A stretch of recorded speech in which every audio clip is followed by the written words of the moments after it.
بردبار متحمل مزاج لوگ ہی صالح ہوتے ہیں. صالح وہی ہے جو بردبار ہو. صالح نیکوکار وہی ہے جس کی طبیعت میں حلم، برداشت، نرمی ہو، بردباری ہو. اور بردبار ہی صالح ہے.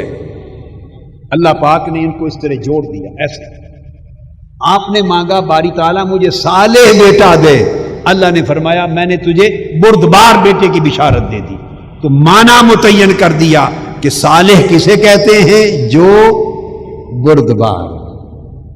لہذا یہ جو ہماری طبیعتوں میں بڑا غصہ اور جلال ہوتا ہے نا، اور بھڑکتے ہیں اور چیختے چہاڑتے ہیں اور غصے میں آتے اور جلال میں آتے ہیں، بردباری جب نہیں ہوتی، بردباری کے بغیر صالحیت نہیں ہے. کوئی صالح نہیں ہوتا. بقایا سب کاریگری ہے.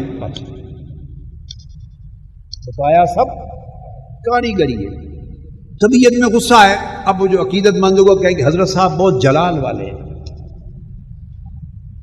یہ تو لفظ ہیں، یہ تو لفظ ہیں. آپ کریں تو آپ کو میں کہوں یہ غصے والا ہے، میں کروں تو کہہ دیں حضور حضرت صاحب بڑے جلال والے ہیں. بس عزت کا لفظ ہو. شے تو ایک ہی ہے بھائی، شے تو ایک ہی ہے نا.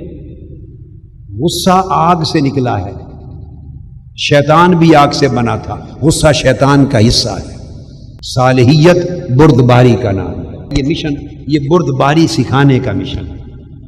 اگر قائدین کارکنان اپنی طبیعت میں بردباری نہیں لاتے اور حلیم الطبع نہیں بنتے، حلیم درگزر کرنے والے، نرم طبیعت رکھنے والے نہیں بنتے، تو اس کا مطلب ہے صالحیت کا بھی انکار ہو گیا، صالح نہیں ہے. امام مسلم نے روایت کی یہ حدیث عبداللہ ابن عباس رضی اللہ تعالیٰ عنہ سے، اور ترمذی اور ابو یعلا نے. حدیث صحیح ہے. حضرت عبداللہ ابن عباس رضی اللہ تعالیٰ عنہ روایت کرتے ہیں کہ آقا علیہ السلام کی بارگاہ میں آپ کے ایک صحابی تھے عبد القیس اشج. کیا نام تھا؟ عبد القیس اشج کہتے تھے. وہ آقا علیہ السلام کی بارگاہ میں صحابی بیٹھا عبد القیس. آقا علیہ السلام نے فرمایا، اور یاد رکھ لیں جب یہ جملہ اللہ کا نبی بولتا ہے تو وہ وحی ہوتی ہے. اللہ نے اس نبی کو مطلع فرمایا ہو، اللہ کی طرف سے بولتا ہے. آقا علیہ السلام نے فرمایا ان فیک خصلتین. صحیح مسلم کی حدیث ہے. صحیح. اے عبد القیس تمہارے اندر دو خصلتیں ہیں ایسی، یحبہم اللہ تعالی. تمہارے اندر دو خوبیاں ایسی ہیں، اللہ ان خصلتوں، تمہاری دو خصلتوں سے بڑے پیار کرتا ہے.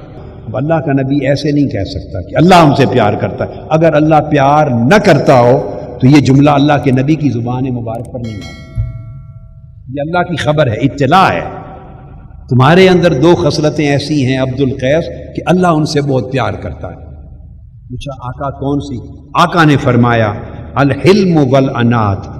ایک حلم اور بردباری، اور دوسری وقار اور تمکنت.